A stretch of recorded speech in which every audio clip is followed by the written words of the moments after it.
Welcome to my channel. 19.168.0.100 router admin login.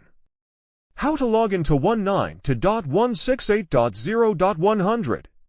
First, open a browser and type 19.168.0.100 in the address bar. Second, enter the default username and password and click Login.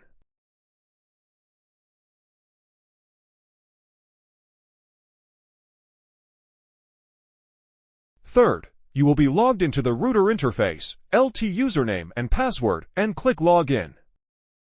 Note, the default username and password will be printed on a sticker on the back of your router modem. Default username and password for 19.168.0.100. Router brands such as Tenda, TP-Link, Netgear use 19.168.0.100 as their default router IP address.